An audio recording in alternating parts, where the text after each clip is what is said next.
discussion about Bitcoin and energy, Debunking the Myths by Abe Cambridge. My mum still thinks what I do is a bit ridiculous. I went from a sort of established mainstream media journalist working for the likes of Bloomberg Professional Services to being some crypto journalist at Cointelegraph to now being this independent Bitcoin creator. So in my mum's, oh, thank you, that's kind. But in my mum's eyes, I've gone from like successful bloke in his 20s who's like putting his university career to use to madman who wears flamboyant blazers on a stage holding a microphone. And she still thinks that, and I'm really going to share your talk with her, she still thinks that Bitcoin mining is bad for the environment. This winter, I heated my flat in Portugal with a Bitcoin miner. But the good thing about this Bitcoin miner is that it looks like a heater. I've tested it, it works, and it's mum-proof in that all she has to do is plug it into the wall, download an app, and that's it. She's technically mining Bitcoin, but also heating her office. So what I'm doing now is I'm buying her one of these in the hope that it will debunk her miseducation about Bitcoin mining. But this is where we're at, you know, in 2024. People who are friends and family members of those in the Bitcoin community still think that Bitcoin mining is bad for the world, for the environment, for, you know, for social issues. So I'm sure it's something that you guys have all grappled with to some extent with your nearest and dearest, and which is why I'm really excited for this talk from Abe just now. It's called Bitcoin and Energy, Debunking the Myths. So please welcome to the stage Abe Cambridge to take us through his talk. Do you want this or that? I'll roam. You'll roam. Do you have the remote control? It's just here. There we go. Fantastic. Thanks, everyone. I've literally just arrived. I tried to get from the deep south to here in an hour. Saturday afternoon is not, well, I broke the speed limit, put it that way. So anyway, my name's Abe, and I've been in solar power and Bitcoin for the same amount of time. I started in solar in about 2008, 2009. Around the same time, cryptocurrency was emerging. So these two parallel paths I've been following intimately, but I've spent most of my time commercially involved with solar power. But my real passion is also with cryptocurrency. So what I've been working on over the last decade is kind of merging these two linear things that we all use. Before I begin, what is your top signal? Like, when do you sell? Like, at what point do you realize it's the top of the market and you need to get out of the market? I asked a friend of mine, and he said, a confluence of a Bollinger Band with peak and exaggerate divergence in the MACD histogram and an RSI surpassing its traditional threshold, all while cross-referencing a Fibonacci retracement level aligning with a key psychological resistance point. I just wait until the BBC report on the energy consumption of Bitcoin. When I see an article like this, I know it's time to get out. This article here was published on the 10th of February 2021, saying that Bitcoin consumes more electricity than Argentina, which is probably true. Obviously, what they don't mention is the GDP of Argentina is a fraction of the market cap of Bitcoin, but that's by the by. But really, like, when these kind of articles come out, it kind of points to a kind of a gross misunderstanding of what Bitcoin is about. And it's almost kind of like almost an act of jealousy or defiance in what is proving to be something that's getting out of control from a conservative point of view. So if you look at what the Bitcoin price was in 10th of February 2021, the Bitcoin price is about $47,800. If I'd been riding up from the market cycle before that, from about $8,900, I think that'd be a pretty good exit, don't you think? I would have missed out on the 60,000 top, but I don't think that really matters. For me, that would have been a good market signal to exit. So anyway, just whilst that kind of like little seed, just a little bit about me. My actual academic background is in climate change science. I did a master's degree in climate change science at University of East Anglia back in 2007, 2008. I took quite a key interest in the economics of climate change as well. So looking at how the kind of the worlds of energy policy, how to curtail carbon emissions, and those kind of factors, and how they intertwine with each other. And I've had a lifelong interest in types of currencies, and I set up a series of solar-powered businesses.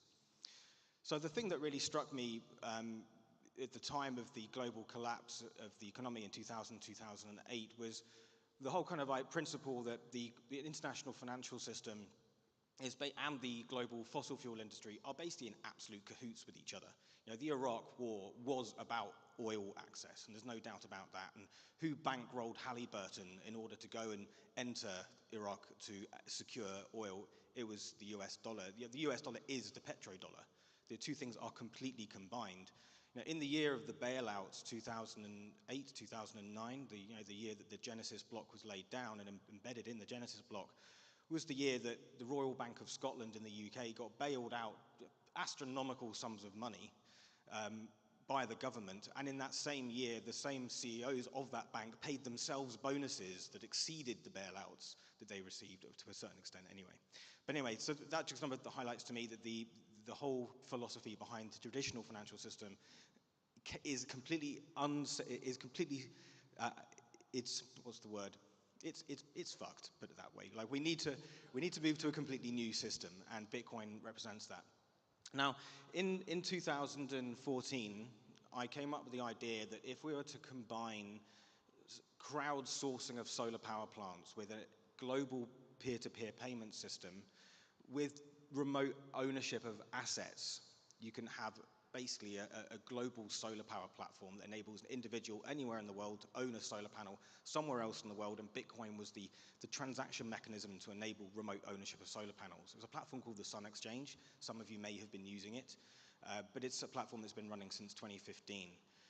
And it's a platform that I set up even before Ethereum existed, and people often ask me, why do I use Bitcoin, or why did we use Bitcoin for the payment system when there were cheaper and more environmentally friendly alternatives available? And the first reason why was there wasn't any alternatives really when I set Sun Exchange up. And secondly, I'll get on to the second point about why we use Bitcoin in a couple of slides' time.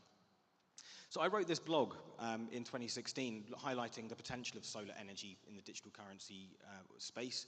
And at the time, you can see it might be a little bit small in the text there, but at the same time, around this time, the power draw of the Bitcoin mining network was around 215 megawatts, or about 5.16 gigawatt hours per day. And that was a lot of electricity at the time, but nothing compared to what it is today.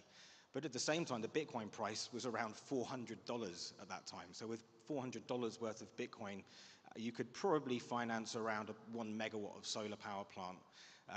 And so that's kind of if you were to put one Bitcoin in, you'd get 1 megawatt out. And so that was the reference at that point. But that was 2016. So how do things work today? Well, today, you may have heard me mention in the past this idea that as the Bitcoin price goes up, the solar panel prices are coming down. So if you were to finance solar power with Bitcoin, over time, you can just produce more and more electricity with less and less Bitcoin. So this is kind of like circular economy of financing renewables with Bitcoin will just continue because the two price trajectories are in opposite directions. And I hope it's quite late in the day and it's a Saturday, but I'm basically going to just give you a maths lesson and show you how I've actually come up with the conclusion that Bitcoin is a carbon sink. And these are real numbers. I didn't make them up, but they are fresh off the press today, so they're all absolutely latest numbers. Firstly, and this is actually a little bit out of date already, 1 Bitcoin is $41,000. What's the Bitcoin price now? 41.5? 42, fantastic. Okay, so anyway, it's slightly out of date, but the numbers are going to be better. 1 kilowatt of solar panels these days costs about $500 US for 1 kilowatt of solar, so about 1,000 watts. So 1 Bitcoin will finance 82 kilowatts of solar power, all clear and up to date so far. Okay. The Bitcoin mining network currently consumes about 137,680 gigawatt hours of electricity per year. That is a lot of energy. Don't get me wrong, it is a lot of electricity. And there's about 144 blocks per day. So the BTC per block is 6.25 Bitcoin per block. Therefore, the embodied energy per Bitcoin is 0.42 gigawatt hours. So you've now got 82 kilowatts of solar panels financed by your Bitcoin. Now the electricity those solar panels will produce in their lifetime is 2.83 gigawatt hours. So if you compare that to the 0.42 gigawatt hours it took to create that Bitcoin in the first place, you've got a net positive energy balance of 2.41 gigawatt hours. Now that's just the energy footprint, but what about the carbon element to this, so the environmental impact of the energy, because not all energy is the same.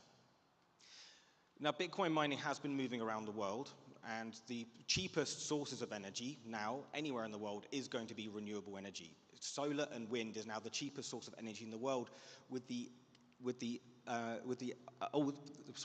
exception, of hydropower when there is surplus hydropower and when there is excess electricity anywhere in the grid. Surplus electricity is the cheapest, and if you're sourcing electricity from another source, solar and wind is the cheapest. Now, Texas, where a lot of renewable energy is now, has got an embodied CO2, so the amount of carbon dioxide that's embodied in each unit of electricity on their grid is about 0.3 tons of CO2 per megawatt hour. Now, in South Africa, that is predominantly coal-fired, the archaic, decaying national grid powered by coal power, there's approximately 1 ton of CO2 per megawatt hour in South Africa. It's approximately 3 times the CO2 per megawatt hour in South Africa than in Texas. So you've now got 125 kilograms of CO2 being emitted per Bitcoin mined.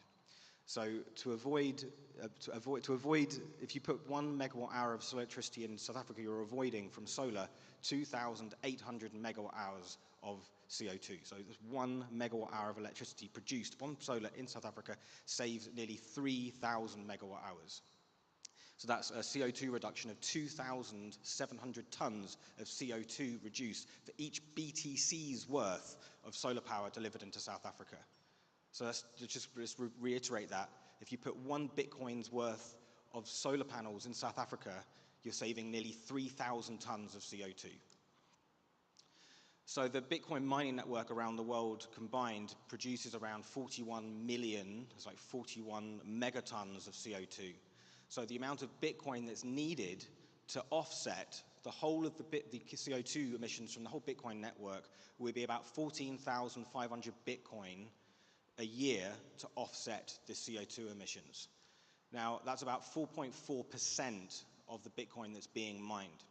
So if 4.4% of Bitcoin that's being mined was invested into solar power in Africa, the network would be carbon neutral, and it would bring about 1.1 gigawatts of new energy generation into Africa each year. And Africa is the continent in the world that needs more electricity, as we all know in South Africa, and we're nothing compared to what's going on in the rest of the continent. So just if miners just committed to putting 5% of their Bitcoin into financing clean energy, the network will be carbon neutral, and they'll be enabling the clean energy transition and bringing much needed electricity into the parts of the world that need it. So just to kind of summarize, I mean, this graph here just shows the cost trajectories of electricity since 2009 from different energy sources. It might be a little bit small, but you can see here that the solar PV price back in 2009 was around $360 per watt, sorry, per megawatt hour produced, and it's currently sitting about 40. Well, that was 2019, and it's gone another half since then. So if I draw up another graph from like the Bitcoin price, I mean, you know this graph.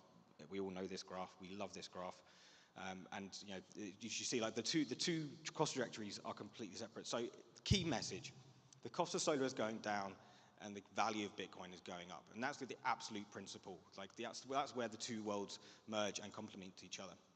So we are moving from a world where we have infinite money, where governments can just print money at the drop of a hat whenever they want to by switching the money printer on, and in a world where there is finite energy, like a fixed amount of fossil fuels, it's going to get increasingly depleted and prices are going to go up, combined with a devaluing currency.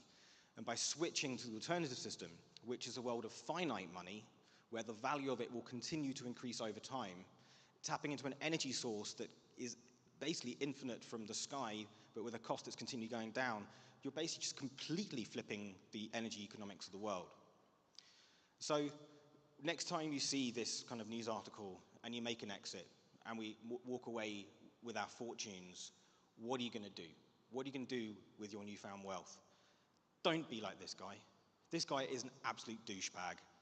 This guy has just spent his money. This is basically a digital Scrooge McDuck. No one actually likes him, and he's kind of like there's a lottery winners for psychology where people are actually only happy for about 6 weeks of euphoria following a lottery win before their wealth becomes a burden. And, you know, their friends become isolated. They try making new friends that aren't actually their real friends. They actually have a much unhappier life. So if you're unlocking wealth and tapping into this incredible world-changing system that's emerging around us, why didn't you do something good with your Bitcoin? You know, fund a school, build a hospital, plant a forest, put money into clean energy, keep some Bitcoin for the next cycle, yeah, sure, but do something good with your Bitcoin, because this stuff is making people money. But if you don't put it to work, then it's all for nothing. And the world will continue to degrade. So Bitcoin is a power for good, but only if you choose to use that power. Thank you.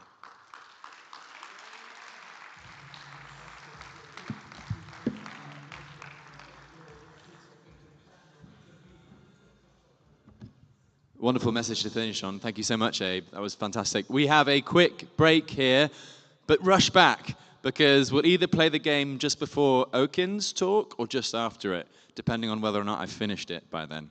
So after. Oh, okay, you know how I work. Okay, thank you, mate. Cool, so yeah, enjoy your brief afternoon break. See you in 20 minutes.